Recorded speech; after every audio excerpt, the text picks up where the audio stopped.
When the Son of Man comes in his glory and all the angels with him, he will sit on his glorious throne. All the nations will be gathered before him, and he will separate the people one from another as a shepherd separates the sheep from the goats. Matthew 25:31-32. Introduction and family background. Eid was born in 1979 in a small Somali village in eastern Ethiopia. His father is a sheikh, a highly respected Muslim religious leader. Eid's mother passed away in 2017. Before her death, she was a devoted housewife who cared for the family by raising the children and keeping the homestead well. His family is small-scale herders who keep herds of cattle, sheep, and camels. Most of their lives were spent in nomadic travel. He enjoyed an excellent relationship with his family. As the eldest son, his siblings loved him and accorded him the respect required by their culture. He grew up in a Muslim community where he was a devoted, practicing Muslim. Eid and his community despised people from a different faith than theirs. He believed that anyone who did not worship Allah was his sworn enemy, and his belief stated that killing a Christian would grant immediate access to paradise. Eid read and understood the whole Quran, adhering to its doctrines religiously. He was privileged to attend college, where he obtained a degree in community development. God turned Eid's life around when he met a Christian in 1998. The man gave him a New Testament Bible to read, someone he had never encountered before. The community knew him as a Christian, but he was well versed in the Quran. Eid admired his principled life and what motivated him to convert. Another motivation was how Christianity treats women. He saw equality in Christianity, whereas he felt Islam treated them as lesser people. Eid knew his mother felt unhappy after his father married another woman. Despite her desire for respect, his father treated her poorly. Eid was struck by the differences, like the hadith stating a woman's witness is worth half of a man's because of a deficiency of mind. Eid also appreciated how Christians sing together. The outstanding Christian music from the Ethiopian churches called him to follow Jesus. After his conversion, he longed for a deeper understanding. He was privileged to sit under the teachings of great leaders who helped him grow in his new faith.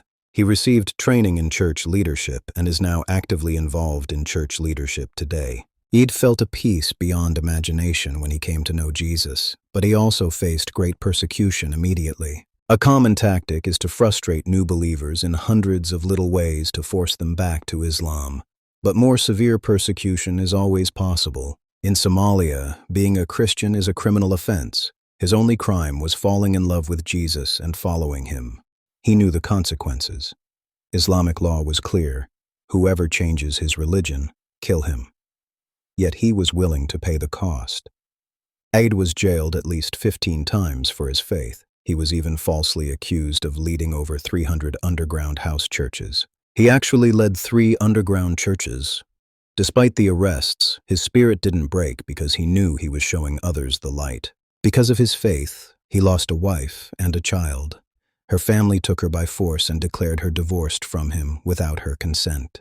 Islamic law states marriage collapses if one spouse apostatizes.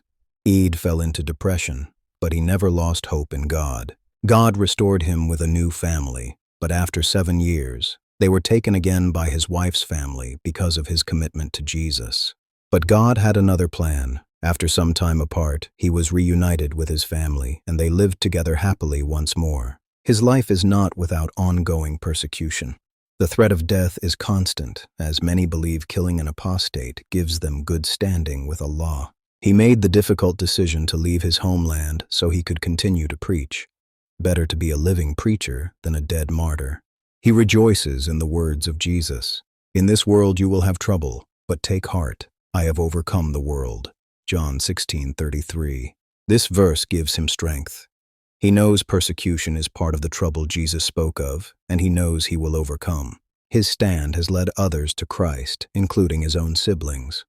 One brother accepted Jesus after seeing how God had changed Eid's life. Eid has felt God speaking to him through the scriptures. He knows he must listen to the right voice amidst the many voices of the world. He knows a time will come when the Lord Jesus will judge each person. Our decisions here determine where we spend eternity. Eid believes Jesus is coming soon. Despite the challenges, he is encouraged that it is a fruitful journey showing God's love to all. If you were moved by Eid's story, subscribe for more. Thanks for watching.